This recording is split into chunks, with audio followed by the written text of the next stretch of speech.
यूं ही नहीं मैं बन जाता हूं। कुदरत के कोने कोने से खूबियां खोज लाता हूं। गुणवत्ता की गहराइयों का गोताखोर हूं मैं। यूं ही नहीं मैं रजनीगंधा बन जाता हूं। लोकसभा चुनाव के आखिरी और 7वें चरण के दौरान भी पश्चिम बंगाल में जबरदस्त हिंसा देखने को मिली। कहीं बीजेपी और टीएमसी कार्यकर्ता आपस में भिड़ गए तो कहीं जमकर खून खराबा देखने को मिला। जाधवपुर में तो बमबाजी तक हुई। संदेश खाली में एक बीजेपी समर्थक का सिर फट गया और 24 परगना के कुलताली में ईवीएम को पानी में फेंक दिया गया। जाधवपुर में सबसे ज्यादा हिंसा देखने को मिली। यहाँ के भगवानपुर में बमबाजी की वारदात हुई। सड़कों पर कई जगह देसी बम पड़े हुए मिले। लोगों को काबू में करने के लिए सुरक्षा बलों को बल प्रयोग करना पड़ा। यहाँ सीपीएम और टीएमसी कार्यकर्ताओं ने एक दूसरे पर हमले का आरोप लगाया है। इस हिंसा में सीपीएम और आईएसएफ के कई कार्यकर्ता भी घायल हो गए। यहाँ कई जगहों से बम बनाने का सामान भी मिला है। लोगों को काबू में कर रहे पुलिस के जवानों पर भीड़ ने पथराव भी किया, जिसमें कई पुलिसकर्मियों के घायल होने की खबर है। उधर संदेश खाली में बीजेपी और टीएमसी समर्थक भिड़ गए। हमले में एक बीजेपी सपोर्टर का सिर फट गया। आरोप टीएमसी के समर्थकों पर लगा है। संदेश खाली इलाका बंगाल की बसीरहाट लोकसभा क्षेत्र में आता है। उधर दक्षिणी 24 परगना के कुलताली में टीएमसी की महिला कार्यकर्ताओं ने ईवीएम पानी में फेंक दी। टीएमसी की महिला कार्यकर्ताओं का आरोप है कि उनके एजेंट को बूथ पर नहीं बैठने दिया गया। इस पर महिला कार्यकर्ताओं ने बूथ पर हंगामा किया और ईवीएम पानी में फेंक दी।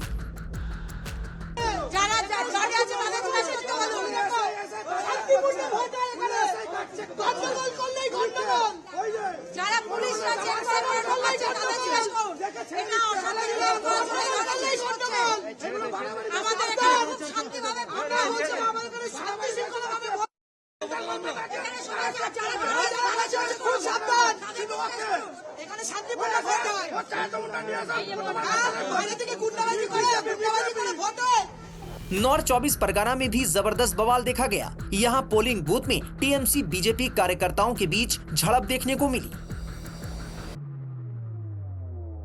बूथ जाम हो गया था। एक पार्टी से 3, 4, 5 आदमी आ गया। ठीक है, बूथ जाम हो गया, हम काम करने नहीं सक रहे, हमको सील करना है तो टाइम पे।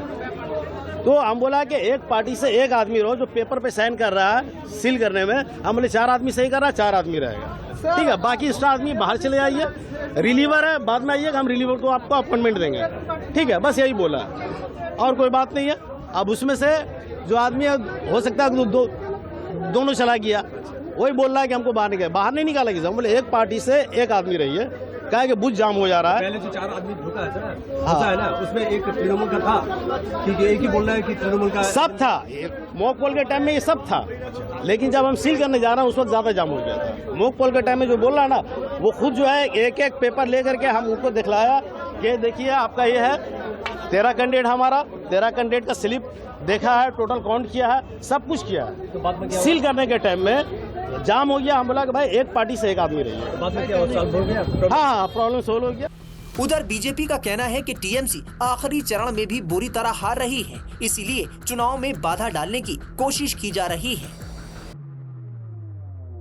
टीएमसी उसका आखिरी किला बचाने के लिए प्रयास कर रहा है, इसलिए इसको प्रभावित करना, वोटर्स को वोट डालने में समस्या बनाना, ये सब करेंगे। कोलकाता और आसपास का क्षेत्र वो भी हारने वाले हैं और इसीलिए डर के मरे ये सब कर रहे हैं, लेकिन वोटिंग पूरा होगा। बता दें कि इससे पहले के चरण में भी पश्चिम बंगाल में भारी हिंसा देखने को मिली थी। यही वजह है कि चुनाव आयोग के लिए पश्चिम बंगाल में चुनाव कराना आसान काम नहीं था, लेकिन भारी सुरक्षा और पुख्ता इंतजामों की वजह से इसे करा पाने में वो कामयाब रहा और हिंसा उत्पात मचाने वालों के साथ बेहद सख्ती से निपटा गया। टाइम्स नाउ नव भारत डिजिटल की रिपोर्ट।